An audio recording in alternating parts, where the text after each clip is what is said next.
Today we are going to discuss why tone is the most important foundational element of storytelling. If you built a house and forgot the wood, your house would fall over. Unless you were an Eskimo.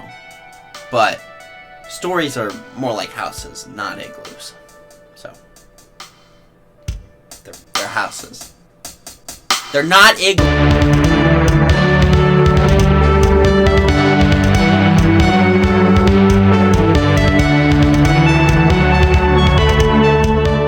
Start with a basic answer. Tone is the most important because we consume entertainment primarily for the feeling it gives us. Now, before we go any further, let's address the elephant in the room. What about plot and character? Well, these two things are critical to your story, and the sooner you introduce them, the better. We're going to get to that in another video. However, if you introduce these aspects at the cost of your tone, then you're shooting yourself in the foot. Storytelling is the balance of promises versus payoffs, and the very first sequence of a movie or the first chapter of a book has the responsibility of setting out the ingredients of the cake you're baking. These ingredients are the promises. Now, that's a general rule, not a must-do. You could probably think of a movie off the top of your head that doesn't do this, where the first scene has nothing to do with the rest of the movie at all. Rules in storytelling are kind of like a recipe book in cooking. You're not going to go cooking and create something on your first try that's crazy and amazing and different. You're probably more likely going to have to inch into it. You use the experience of others, you use these rules to learn the basics and to strengthen your writing from the start. Then, once you've done that, you have the skills and talents necessary to know your own style and to know what you actually want to do with that recipe. Do you want to go off here and make a pie crust without eggs in it? I mean, somebody might like that. Somewhere. As long as you're watching my channel, I'll refer to these three things: tone, character, and plot as the three foundational elements of a story. So tone is the feel of your story. It's kind of the vibe you get from it. Characters, they make up the heart of your story, and plot is the smart of your story. Of these three, tone is by far the most important to establish early on. If audiences catch the wrong tone, the whole rest of the story will feel off. Meeting characters doesn't tell you what the story's going to feel like. Some stories start out with just a narration of how you're going to feel throughout the story, and that is a generally terrible idea. The rule show don't tell exists for a reason. Now, these writing tips apply whether it's screenplays or novels across the board, no matter what you're into. However, for most of my examples, I will use movies because more people have seen most mainstream movies than have read most mainstream books. Yeah, I did it. I can English. Occasionally I will use books and other mediums, but as a novelist myself, I can guarantee you that using movies as an example teaches you so much about storytelling that it does help quite a bit in writing your own stories. That said, let's get on to our first example. And trust me, I can't believe I'm going to use this movie as my first ever story example on this channel. Ever. Why did I think this was a good idea? Because Chicken Run is awesome. Let's talk about Chicken Run. In the movie Chicken Run, I can tell you about the main character. That it's about an inventive young lady chicken who wants to be free of her chicken coop. And what do you think? You may think that this is a dinky-dory fairy tale, happy-go-lucky chicken movie. Woo! If I tell you the plot and I say the chickens are trying to escape this internment camp before they are slaughtered and turned into pies, then you might think it's a horror movie. We learn this in the very first scene of the movie, even though we're not told specifically. Instead, the tone is introduced. We start out with a Stalag 13 Hogan's Heroes kind of wacky vibe. It's a prison escape, and we see this prison escape get messed up by a fat chicken. People have a natural instinct to cultivate an expectation based on the beginning of anything. First impressions, judging a book by its cover, it's human nature. The entire film is implied from the feel of this first scene. We learn a lot about our main character, our main villains, the story, side characters, and more. We'll get into story and plot in the next 2 episodes of this channel. For now, I want to break down the strategies of setting the tone. And remember, setting the tone very simply means showing the audience how this movie or book or whatever you're writing is going to make them feel. Now, in a book, you can still follow the show don't tell rule. You're just telling them what you're showing them instead of showing them what you're telling them about what you're showing them. At this point, I want to talk about 2 different movies that are kinda similar but set the tone in very different ways. The 2 movies we're going to compare are Taken and John Wick. Now, we can probably all agree that John Wick is a pretty awesome movie. Most people who have seen it love it. But one thing that it does very poorly, in my opinion, is set the tone. If I asked you how the movie starts, you would probably say something like, with his wife dying. Well, no.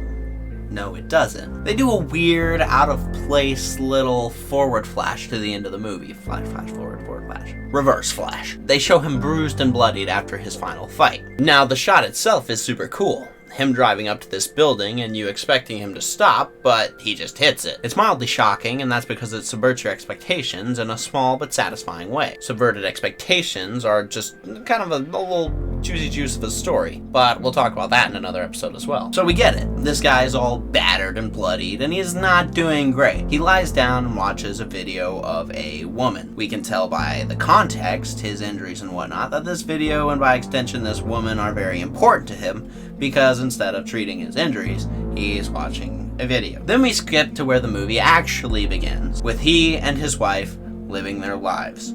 Her death hits a little bit harder because of that opening sequence, true. But the main point is to establish that this guy has been in battle. Because of that, we expect battle to be a main theme of the movie. And I mean, what else do you really get from this movie? That sets the tone. You also get a feel for how much his wife means to him, and that translates into how much his dog means to him, and those 2 things pretty much take up the whole movie. I just wish they could have added more to the film instead of showing us the ending twice, but I mean, I get it. If you sit and think about it, you would have a hard time thinking of a better way to open it. Maybe something along the lines of Viggo hearing that John's wife died and choosing not to go to the funeral, going to ambush some rivals instead or something. That would establish that Viggo cares more about himself than he cares about John Wick, and we would also wonder why John has connections to this Russian danger boy. Before we move on to Taken, let's talk about a novel that sets the tone really, really well. The book Mistborn by Sandon Branderson starts out from the perspective of a Dongle nobleman. You may wonder why I use such strong language to describe him. Well, if you've read the book, you're not, but if you haven't, allow me to explain. You see, Dongle is the owner of something like a plantation. The Ska are his slave boys who work and are barely given the means to survive in return. While overlooking the slaves, Dongle sees 2 things. 1, a slave who looks at him with some defiance in his eyes.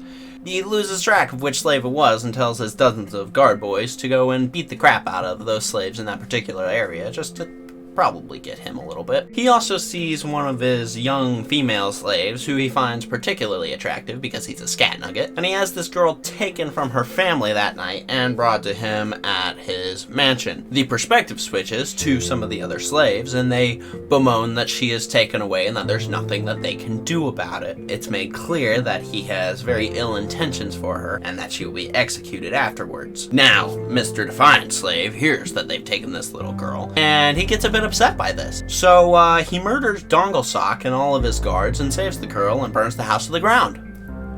This sets the tone so well. The story is about this oppressed people group rising up and conquering these people who have ruled over them for thousands of years. Led by the one and only Mr. Defiance, of course. This setup takes place over the prologue. So the prologue or the first chapter? Prologue. Now, the fact is, the longer your story is, the more lenient you can be about setting the tone. but the sooner you can do it, the better. In a short story, you have like 1 or 2 sentences to set the tone. In a novel, you have the first chapter. Or if you're already famous, sometimes you have, a prologue, another prologue, an introductory chapter, another introductory chapter, main character right around there, like chapter 4 or 5. Anyways, let's talk about Taken. Taken kind of bends the rules a little bit in a really cool way. So Taken begins with this guy just living a normal life, right?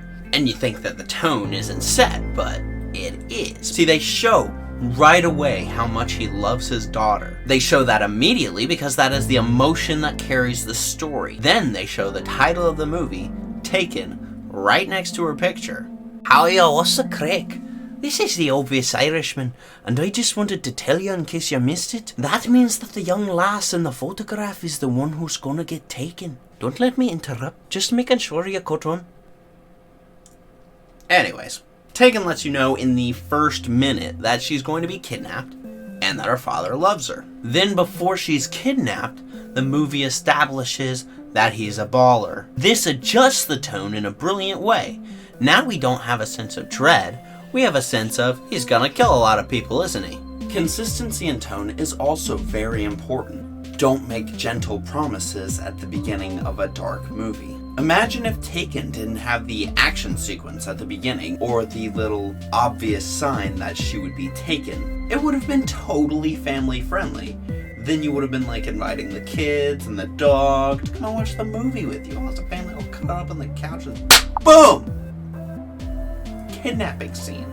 The false tone would have set a lot of people off, and for good reason. Nobody wants to watch a disturbing scene like that without knowing that it's going to be okay. Tone instructs people subconsciously on what to expect and prepares them for the emotions they're going to feel. And the writer and director of this movie do a good job of that, of maintaining that tone. For example, as horrifying as this scene is, we don't watch it from the perspective of the poor girl. That would be really difficult and unsettling for a lot of people. Instead, we watch it from the perspective of her father. We can't relate to this girl getting kidnapped, except that it's terrifying. We can relate to a father who has someone he loves being taken away from him. It keeps it mild enough to stomach just by switching the perspective, and connects you further to the main character at the same time. To summarize, tone is the hook that grabs the attention of the audience. Treat that attention with respect, and recognize that the reason we are sticking around to watch this story unfold is because of the promise you made at the beginning. The promise that this story will make us feel the things that it tells us we will feel. That there is going to be a payoff that's worth the journey. Anyways, guys, thanks so much for watching. I wish you peace for the present, strength for the future, and the agility of a spider monkey. Till next time.